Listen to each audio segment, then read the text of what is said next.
My name's Ian Barrett. I'm the Learning and Teaching Manager here in the Faculty of Arts Humanities at King's, and the Keats Champions project was initially my idea, and I oversaw the implementation of the project and its rollout over the last couple of years.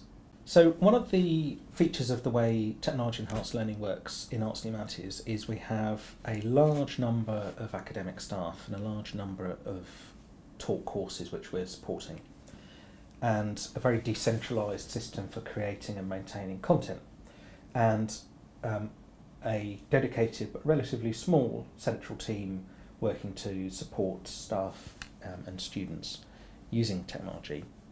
And one of the challenges that we faced was we had quite a lot of demand for relatively small scale, relatively straightforward content development, VLE improvement work. So the faculty took a decision to support a number of learning technology projects and to put budget into supporting that. One of the problems we faced was lack of capacity. So we do have learning technologist support in our faculty office, but it wasn't enough to support the number of projects that we knew we needed to do. So we started thinking about students and about using students as creators of content. And one of the challenges then is, how do you support students who often have some but not all of the technical skills that they need, have often never worked in a paid job before or certainly on a project before, and where there are often multiple stakeholders, often dozens of stakeholders in a particular project. This is where Keats Champions evolved. So it's a funding stream with a particular project management structure put around it. So we developed quite a tight system for how student champions are recruited, paid, trained, supported and guided and ultimately evaluated throughout the life cycle of the project. One of the benefits of this was that we were able to support a much larger amount of development work through Dan, our learning technologist, than he would have been able to have done on his own. It also changed Dan's role quite considerably from being someone whose main function was doing development work himself into more of a management role. My role with managing the students was to set their deadlines, check that the deadlines had been met. I was responsible for paying them, so processing their payments.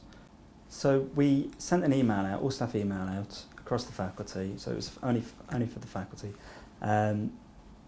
with details and information all about the scheme that we wanted to do and why we were doing it. We attached an application form that we produced, and we asked anybody interested with a good project idea, any project idea, to complete the form, have it signed by their head of department, and then forward it back to the office. Ian in the office then evaluated the form and decided which project to fund. We emailed all our students. I think we also used the newsletter to inform the students of the scheme that we were running. All students were asked to apply if they were interested. There was funding, there was payment available. They would contact me directly for more information. They would also sign up with Direct Temping. Direct Temping's the agency that the college uses to pay all temporary staff. So once we had the projects that we knew were funding, I would meet with the project lead. We would talk through exactly what their expectations of the project was, what they wanted to achieve. I would look at the time they dedicated for the project that it was running, what was feasible, what wasn't feasible. We'd look at key dates for deadlines. We'd look at any material that the academic needed to produce in order for the champion to finish the project. So I would arrange a time for the student to come and visit me, and we would go through whatever technology they were using. So if they were using Keats, obviously it would be Keats training. It could be audio editing. It could have been using video recording equipment. Probably the biggest challenge we faced was coordinating both the student champions and the academic staff so that we could deliver the large number of projects that we had running in a relatively small amount of time. Getting the right people in the room to do filming at certain points, getting training organised in time, enabling content to be delivered in time for students to then work up or edit. All of this was a challenge which I'm sure everyone's familiar who works in educational technology. For the Keats Champions, this in many cases was their first job, and coordinating staff who are in many cases their teachers is often quite a delicate and difficult process, and that was where Dan's involvement was really crucial. So it was a case of managing their expectations of what they needed to do and the time that they gave to being a Keats Champion, as well as the time they had studying. So we always tried to focus that, yes, the studying was the main focus of why they're at university, but to work on this project and these projects was also giving them a kind of step up in the world of work. Part of the project itself, part of the scheme itself, we had said for anybody recruited as a Keats Champion, we would then go on to be able to write job references for that student if they required it. So one of the things that we put a real focus on right from the beginning of this pilot was evaluation, wasn't it, Dan? Mm-hmm. And we said before we started that we'd evaluate both the staff's experience, the Keats Champions experience, and the experience of the students who are ultimately using the resources that we were producing. What did some of the staff who were involved say?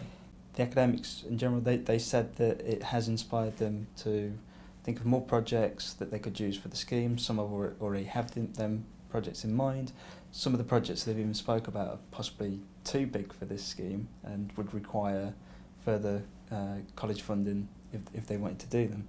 So in all, it's been really positive. And how about the Keats Champions themselves? The champions, again, they really enjoyed the experience.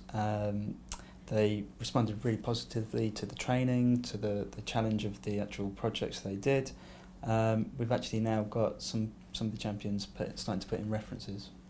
Apart from the champions, I also think the students enjoyed it. So at the end of the semester, when students were evaluating the wider module, we also gave them a specific questionnaire about the Keats Champions material. The response was universally positive. 100% of students across the 3 modules that we did detailed evaluations of agreed that the resource increased their understanding of the topic, and they felt it was presented clearly and professionally, and we had some really positive comments. So overall, a really good result. So if I had advice for colleagues who were thinking of setting up a similar scheme or wanted to use students to support development projects more generally, I think one thing that we've learnt is that you really need a strong central administrative and technical support. I think another thing we've learnt is that really front-loading the detailed thinking through of how you go from an initial project idea into a very detailed plan with clear milestones that is agreed by everyone involved in the project, which is obviously a mainstay of any project development, is really crucial in something where we're involving student helpers. And I think the final thing I'd say is that you really have to plan out in advance, work to the students and the academic staff's yearly timeline. It's no use trying to run a scheme like this during exam season. It's often no use trying to run it over the summer when academic staff involved in development aren't available. You really have to get the sweet spot of the academic year when students and academic staff and technical support staff have the time to support this effectively. We're really positive about the way that Keats Champions has enabled us to deliver a number of projects which have been really well received in a really cost-effective way, and also to support our own students to develop new skills, to have some income which supports their studies, and overall I think our feeling is that this is a really positive project for all sides.